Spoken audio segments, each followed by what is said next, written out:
कल की जो सबसे ज़्यादा चौंकाने वाली जो खबर आई थी वो थी एसएससी सीजीएल की कट ऑफ। यूआर के लिए 153 गया, जो कि बहुत ही ज़्यादा था। लेकिन आज एनालिसिस उन सारी चीज़ों को लेकर नहीं बल्कि रिजर्वेशन को लेकर होगी। किस कास्ट ने कितनी रिजर्वेशन अचीव किए। ओके, चलिए देखते हैं। टोटल 1,65,000 कैंडिडेट सेलेक्ट हुए हैं एसएससी सीजीएल टीयर 3 लिस्ट में, जिसमें 19% एससी के हैं, एसटी के 10% है, ओबीसी के 30% है, ईडब्ल्यूएस के 14% है, और यूआर जो 40%, जो अनरिजर्व सीट होती है 40% होती है, जिसमें से मात्र 16% अपर कास्ट के हैं। मतलब 50% से भी कम है। जो 40% सीटें अनरिजर्व होती है उसमें 50% से भी कम अपर कास्ट है।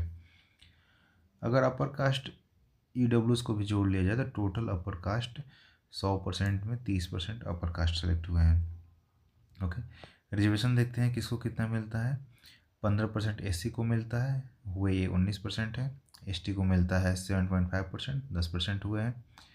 और ये जो 19, 10, 30 इसमें वो भी शामिल है जो अनरिजर्व कैटेगरी में सिलेक्ट हुए, इसलिए आपको 19% ये ज़्यादा दिख रहे होंगे।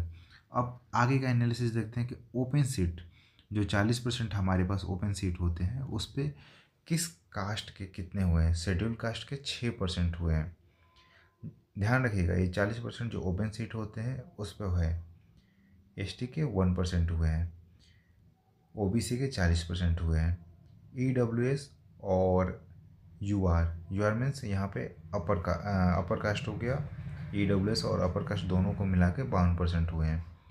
मतलब अगर देखा जाए सिंपली कि एग्ज़ाम में कोई भी रिजर्वेशन ना हो तो उस स्थिति में एससी 6% सीट ले जाएंगे, एसटी 1% ले जाएंगे, ओबीसी 40% ले जाएंगे, और ईडब्ल्यूएस और यूआर मीन्स अपर कास्ट यहाँ पर मान लेते हैं क्योंकि केवल यहाँ पर अपर कास्ट दिया है, तो अपर कास्ट 52% ले जाएंगे।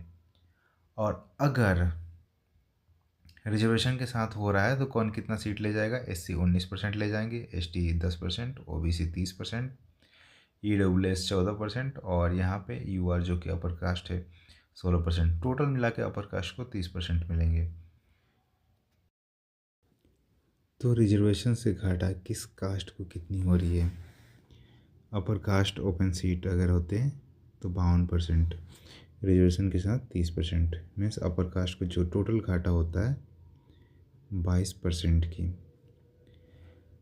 ओबीसी विदाउट रिजर्वेशन 40% सीट ले जाते हैं, और अगर रिजर्वेशन है तो 30% सीट ले जा रहे हैं। तो ओबीसी को टोटल घाटा हुआ 10% की। फ़ायदा किसे हो रहा है। एसटी को अगर रिजर्वेशन नहीं होती तो इनको 1% मिलती, जो सीधे सीधे अभी रिजर्वेशन के साथ 10% मिल रहा है। एससी अगर रिजर्वेशन नहीं होता तो 6% मिलता, और रिजर्वेशन के साथ इनको मिल रहा है 19%। सबसे ज़्यादा जो फ़ायदा हो रहा है 13% का वो एससी कैटेगरी को, सबसे ज़्यादा उसके बाद जो फ़ायदा हो रहा है एसटी कैटेगरी को 9% की। सबसे जो ज़्यादा घाटा हो रहा है वो है अपर कास्ट की 22% की। ओबीसी को भी कम घाटा नहीं हो रहा। ओबीसी सोचता है कि उसको रिजर्वेशन से उससे फ़ायदा हो रहा है, जबकि रिजर्वेशन से उसे 10% का घाटा हो रहा है।